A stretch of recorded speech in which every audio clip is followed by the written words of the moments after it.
Θα σας πάρω και θα σας πάω σε ένα χωριό το οποίο έχει πάρα πολύ ιδιαίτερο όνομα, έχει πάρα πολύ όμορφα χαρακτηριστικά όμως, τουλάχιστον εξ όσων διαβάζουμε. Ο Χρήστος Στρατουλάκος είναι ο τυχερός της παρέας, διότι βρίσκεσαι εκεί. Χρήστο, καλημέρα, καλημέρα και στον καλεσμένο σου. Ονομάζεται Πλανητέρεο το χωριό. Ακριβώς, Άννα, καλημέρα. Πραγματικά είμαι τυχερός. Και νομίζω ότι θέλω να δείτε κατευθείαν την εικόνα για να δείτε για ποιο λόγο είμαι τυχερός. Είμαστε μέσα σε ένα πανέμορφο δάσος, όπου πραγματικά εδώ πέρα κάθεσαι, απολαμβάνεις καφέ, φαγητό, οτιδήποτε μπορεί να φανταστείς και περνάνε οι ώρες πραγματικά υπέροχα εδώ στο χωριό Πλανητέρεο που βρισκόμαστε. Είναι μια πανέμορφη περιοχή εδώ στην ορεινή Αχαΐα, όπου είναι γνωστή και στους κατοίκους του νομού και όχι μόνο σε όλο και την Πελοπόννησο και για τις πέστροφες, όπου υπάρχει μεγάλη παραγωγή εδώ στο συγκεκριμένο σημείο που βρισκόμαστε. Θα δείτε σε πολύ λίγο και αυτό το οποίο σας λέω. Όσον αφορά την ονομασία, είναι το πρώτο ερώτημα και μετά θα δούμε και στα υπόλοιπα. Μαζί μου έχω έναν άνθρωπο. Ακριβώς. Πλανητέρο, με συγχωρείτε. Πλανητέρο. Πλανητέρο. Καλημέρα καταρχάς. Κοιτάξτε, υπάρχουν δύο γνώμες. Ωραία. Η μία είναι η μυθική, η οποία λέει ότι στις πηγές του ποταμιού υπήρχε ένα στοιχείο, μια λάμια, μια γυναίκα που ήταν μισή φίδι, μισή γυναίκα. Ναι. Και για να δίνει νερό στο χωριό, έπρεπε κάθε χρόνο να τρώει μια παρθένα από το χωριό. Τότε, με τις δοξασίες του χωριού και με τις προσευχές τους, ήρθε ο Άγιος Γεώργιος. Ναι. Ναι, ήρθε ο Άγιος Γεώργιος, καλύβωσε το άλογο ανάποδο, δηλαδή με τα καρφιά προς τα κάτω. Ορθοστάτησε το άλογο στην προσπάθεια της λάμιας να τον φάει. Τότε πιάστηκε από τα μαλλιά της και είπε στον Άγιο Γεώργιο ότι πλανήτερε που πλανευτικά με πλάνους και με έπιασες, χάρισε μου τη ζωή και εγώ για κάθε πλανόπουλο, πλανητεριωτόπουλο, κάθε φορά που πεθαίνει θα μυρολογάω στον πύργο. Έτσι έμεινε πλανητεριωτόπουλο, άρα πλανητέρο. Η ιστορία έγινε πολύ ωραία. Υπάρχει μια άλλη εκδοχή για το Πλανητέρο. Να την ακούσουμε και την άλλη. Μια πιο φυσική εκδοχή. Τι λέει? Είναι ότι κατά την περίοδο της τουρκοκρατίας, ο πρώτος άνθρωπος που κατοίκησε το χωριό λεγόταν Πλανήτερος.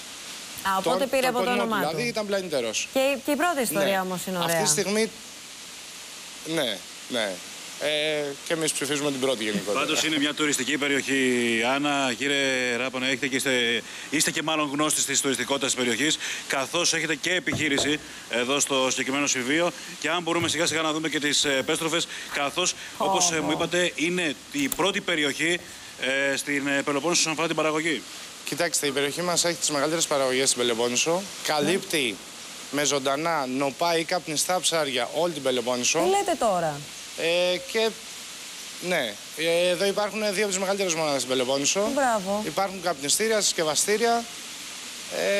Γενικά καλύπτουμε όλη την Πελοπόννησο με ζωντανά ψάρια και οι υπόλοιπες αγορές και νοπά και καπνιστά. Μπορεί δηλαδή κανείς να βρει τα ψάρια από το Πλανήτερο στην Αθήνα?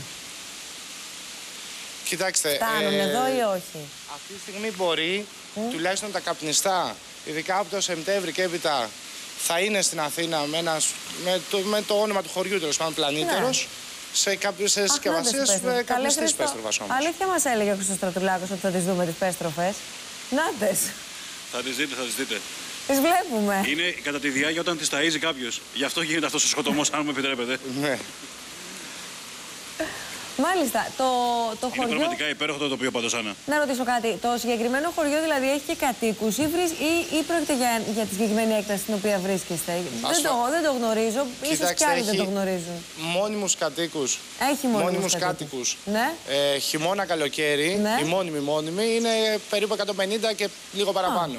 Μάλιστα, εντάξει, από νέα παιδιά μέχρι 40 χρόνια, ας πούμε, έχει 30-40 παιδιά. Γενικά είναι ένα ζωντανό χωριό. Δεν είναι ένα χωριό που έχει 1, 2, 3 άτομα. Μάλιστα. Πολύ ωραία. Δέχεται και τουρισμό. Ναι.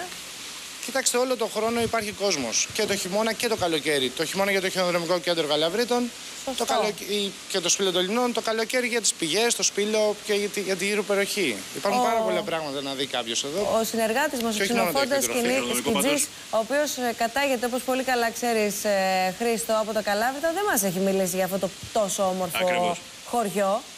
Πάρα πολύ όμορφο χωριό. Μήπως έχουν κόντρα Καλαβριτινή με την εδώ περιοχή, δεν ξέρω. Εντάξει, το παίρνω πίσω τότε. Κοιτάξτε, άρα δεν υπάρχει κόντρα δηλαδή.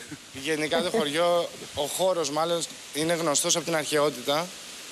Γιατί στα οδηπορικά του Παυσανία αναφέρεται και το πλατανόδασος και οι πηγές, αλλά και οι λαλαίουσες πέστροφες. Δηλαδή αναφέρεται ότι υπάρχει ένα είδος ψαριού, η πέστροφα, η οποία έχει μια λαλιά, είναι λαλαίουσα.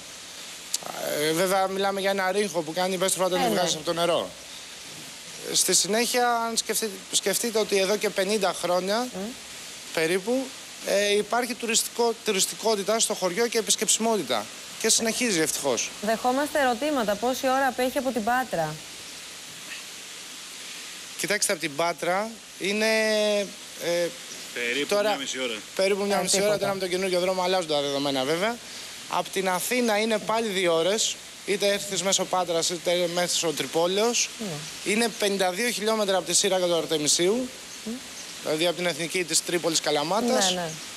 1 ώρα από τον Πύργο, γενικά είναι σε κεντρικό σημείο. Είναι σε σημείο που μπορούν όλοι να έρθουν. Πάρα πολύ ωραία. Άννα, να σου προτείνω να έρθει με τον Ξενοφόντα παρέα. Με τον Ξενοφόντα να έρθει παρέα. Πάτρα, να πιούμε ένα καφέ και μετά να ανεβούμε πάνω προς τα ορεινά. Όποτε θέλετε όλοι παρέα, εμείς είμαστε εδώ και περιμένουμε. Ευχαριστούμε πάρα πολύ για τη σύνδεση. Μας δώσατε μια πάρα πολύ όμορφη, ακούει το αυτί μου από το κοντρόλ. Αυτή η πρότασή σου, άναψε φωτιές, Χριστό. Μια πάρα πολύ ωραία εικόνα, ένα πάρα πολύ ωραίο χωριό. Από την περιοχή αναφέρομαι, έτσι. Πάντα. Ένα πάρα πολύ ωραίο χωριό με πάρα πολύ ωραίες εκδοχές προέλευσης του ονόματος και με πάρα πολύ ωραία πέστροφα επίσης. Ευχαριστούμε πάρα πολύ. Καλή σας ημέρα. Παρακαλώ. Καλημέρα σας. Πάμε σε